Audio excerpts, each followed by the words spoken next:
السلام علیکم ورحمۃ اللہ وبرکاتہ۔ امید ہے آپ سب خیریت سے ہوں گے۔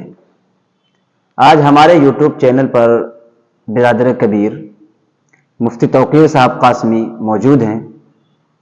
آج ہم ان سے ایک دو سوال کریں گے اور اس کے جواب بھی جانیں گے۔ مفتی صاحب، پہلا سوال یہ ہے کہ لوگوں پر اللہ تعالیٰ کی طرف سے آزمائش کے طور پر کچھ پریشانیاں آ جاتی ہیں تو لوگ بہت پریشان ہونے لگ جاتے ہیں، ہائے واویلا مچانے لگتے ہیں، یہاں تک کہ اللہ تعالیٰ کو برا بھلا بھی کہتے ہیں، کفریہ الفاظ بھی استعمال کرتے ہیں، بہت پریشان ہوتے ہیں۔ تو اس کے بارے میں کیا حل ہے اس کا؟ قرآن کریم اس کے بارے میں کیا کہتا ہے؟ نحمدہ ونصلی علی رسولہ الکریم، اما بعد، اعوذ باللہ من الشیطان الرجیم، بسم اللہ الرحمن الرحیم۔ یا ایہا الذین آمنوا استعینوا بالصبر والصلاۃ ان اللہ مع الصابرین۔ انسان پر اس کی زندگی میں جو حالات آتے ہیں وہ دو طرح کے ہوتے ہیں جی، کبھی خوشی کے حالات، کبھی غمی کے حالات، کبھی تنگی، کبھی مالداری، اس طرح کے حالات آتے رہتے ہیں۔ لیکن ایسی صورت میں دیکھنے میں آتا ہے، جیسا کہ آپ نے ابھی بتلایا، کہ لوگ ہائے واویلا کرنے لگتے ہیں، دوسروں سے شکایت کرنے لگتے ہیں اور غلط الفاظ بھی نکال دیتے ہیں۔ یہاں تک کہ دیکھنے میں آیا ہے کہ لوگ یہ تک کہہ دیتے ہیں کہ ساری پریشانیاں اللہ کو مجھے ہی دینا تھی، اس طرح کے الفاظ کہہ دیتے ہیں۔ تو ایسی صورت میں شریعت کیا کہتی ہے، قرآن و حدیث اس سلسلے میں کیا کہتا ہے؟ تو قرآن کریم کی، جیسا کہ میں نے ابھی پہلی آیت پڑھی، اللہ تبارک و تعالیٰ نے ارشاد فرمایا کہ یا ایھا الذین آمنوا استعینوا بالصبر والصلاۃ، کہ اے ایمان والو تم صبر کا دامن اختیار کرتے رہو، یعنی جب بھی تمہارے اوپر کوئی پریشانی، کوئی تنگی آئے، جو بھی حالات آئیں، اس پر تم صبر اختیار کرو۔ تو انسان کو ہم نے بتایا دو طرح کے حالات آتے ہیں، تو اللہ تبارک و تعالیٰ کی طرف سے آزمائش ہوتی ہے، اور اللہ تبارک و تعالیٰ اپنے بندے کو دو طریقے سے آزماتا ہے، جی، کبھی خوشی دے کر کے، کبھی غمی دے کر کے۔ اور اس میں قرآن کریم میں اللہ تبارک و تعالیٰ نے اس کا ذکر کیا ہے۔ اللہ تعالیٰ فرماتا ہے وَأَمَّا الْإِنسَانُ إِذَا مَا ابْتَلَاهُ رَبُّهُ فَأَكْرَمَهُ وَنَعَمَهُ فَيَقُولُ رَبِّي أَكْرَمَنِ، کہ اللہ تبارک و تعالیٰ انسان کو دو طریقے سے آزمایا ہے، جیسا کہ میں نے پہلے بتلایا تھا کہ کبھی خوشی دے کر کے، کبھی غمی دے کر کے۔ تو قرآن کریم میں جو آزمائش کا ذکر آیا ہے، پہلے خوشی کا ذکر ہے کہ اللہ تبارک و تعالیٰ جو اپنے بندے کو پہلے طریقے سے آزماتا ہے، یعنی خوشی دے کر کے، جب کوئی خوشی دیتا ہے، اس کو مال دے دیتا ہے، تو لوگوں سے کہتا پھرتا ہے کہ اللہ تبارک و تعالیٰ نے میرا بہت اکرام کیا، مجھے مال دیا، ہر طرح کی خوشیاں دیں۔ اللہ تبارک و تعالیٰ کی تعریفیں کرتا ہے، قصیدے پڑھتا ہے۔ لیکن اللہ تبارک و تعالیٰ فرماتے ہیں کہ جب میں اس کو دوسرے طریقے سے آزماتا ہوں، وَأَمَّا الْإِنسَانُ إِذَا مَا ابْتَلَاهُ فَقَدَرَ عَلَيْهِ رِزْقَهُ فَيَقُولُ رَبِّي أَهَانَنِ، کہ جب میں اپنے بندے کو دوسرے طریقے سے آزماتا ہوں، اس کا مال چھین لیتا ہوں، اس کو تنگی دے دیتا ہوں، بیماریاں دے دیتا ہوں، جوب لیس ہو جاتا ہے، اس کی جوب ختم ہو جاتی ہے، اس کا روزگار ختم ہو جاتا ہے، مصیبتیں اس کے اوپر آ جاتی ہیں، تو ایسی صورت میں وہ اللہ تبارک و تعالیٰ کے بارے میں کہتا ہے کہ میرے رب نے مجھے ذلیل کر دیا، اللہ نے مجھے ساری مصیبتیں میرے اوپر ڈال دی، اس طرح کے الفاظ کہتا ہے۔ حالانکہ کرنا کیا چاہیے، اسے اس پر صبر کرنا چاہیے، کیونکہ آپ جانتے ہیں کہ جب انسان کسی سے محبت کرتا ہے، زیادہ اس کو چاہتا ہے، تو اس کو آزماتا ہے، بار بار آزماتا ہے، تکلیفیں دے کر کے آزماتا ہے۔ یہ اس بات کی نشانی ہوتی ہے کہ وہ اس سے بہت زیادہ محبت کرتا ہے۔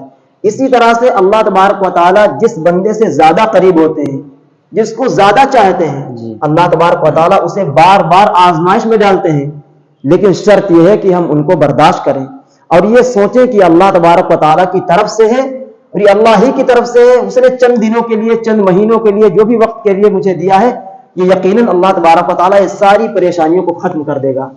تو بہرحال کل ملا کر کے یہ نتیجہ نکلا کہ ہمیں جو بھی پریشانیاں آئے، چاہے خوشی کی ہو، غمی کی ہو، جو بھی حالات آئیں، ہمیں اس پر صبر کرنا چاہیے۔ جی، دوسرا سوال ہمارا ہے عبادت کے بارے میں۔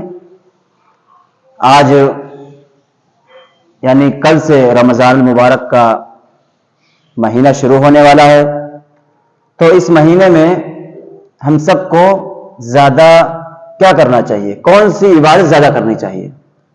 دیکھیے، اس سلسلے میں کوئی عبادت کا ذکر نہیں ہے کہ کون سی عبادت زیادہ کرنا چاہیے۔ آپ علیہ الصلوۃ والسلام نے ارشاد فرمایا کہ رمضان مبارک کا جو مہینہ ہے یہ انتہائی بابرکت مہینہ ہے. بے شک. اس میں اللہ تبارک و تعالی ہر نیکی کا اجر 70 گنا بڑھا دیتے ہیں. بے شک. تو اس میں جو زیادہ اہتمام کرنا چاہیے وہ یہ ہے کہ ہم اپنے وقت کو برباد ہونے سے بچائیں. ہمارا ایک ایک لمحہ انتہائی قیمتی ہے. اس میں ہم کو زیادہ سے زیادہ اللہ تبارک و تعالی کی عبادت میں نوافل پڑھنا چاہیے. جی. زیادہ سے زیادہ قرآن کریم کی تلاوت کرنا چاہیے. اللہ تبارک و تعالیٰ کا ذکر کرنا چاہیے. یعنی ہمارا کوئی وقت، کوئی لمحہ، کوئی سیکنڈ برباد نہ ہو، سارا کا سارا وقت اللہ تبارک و تعالیٰ کی عبادت کے اندر گزرے. ایک بات یہ ہوئی.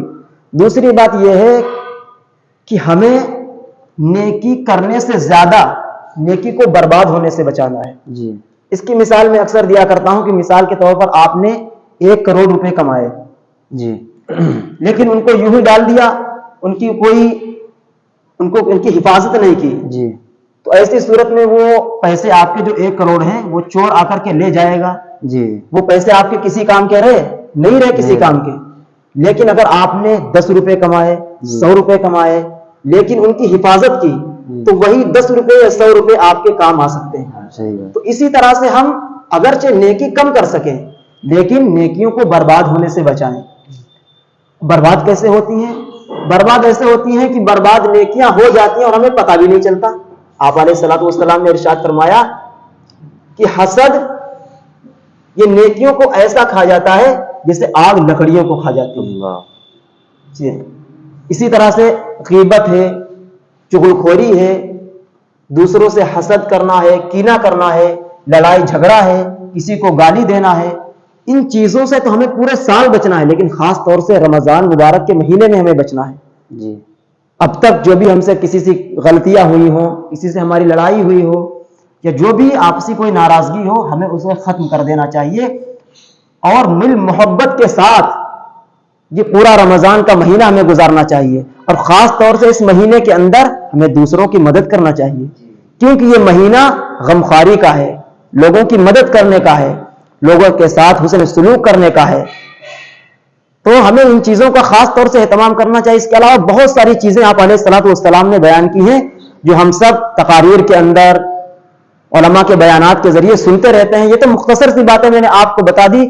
بہرحال ہمیں زیادہ سے زیادہ اس مہینے کی قدر کرنا چاہیے، زیادہ سے زیادہ اللہ تبارک و تعالیٰ کی عبادت کرنا چاہیے، اور ہمارے دل کے اندر اگر کسی کے بارے میں کوئی بات ہو، کوئی کینہ ہو یا کوئی بھی تکلیف ہو تو اسے دور کر کے معافی مانگ لینا چاہیے، اور دل کے اندر اپنے بھائی کے بارے میں محبت رکھنا چاہیے. اور خاص طور سے جو میں نے بیان کیا ہے کہ اپنی نیکیوں کو برباد ہونے سے بچائیے. یعنی بھلے ہی ہم نیکی کم کر سکیں لیکن جو بھی نیکی کریں ایسا نہ ہو کہ ہم ایک طرف نیکی کرتے رہیں اور دوسری طرف کسی کا دل دکھاتے رہیں تو وہ نیکی ہماری برباد ہو جائیں. ان چیزوں کا خاص طور سے اہتمام کرنا چاہیے. اللہ تعالی ہم سب کو عمل کی توفیق عطا فرمائے. آمین.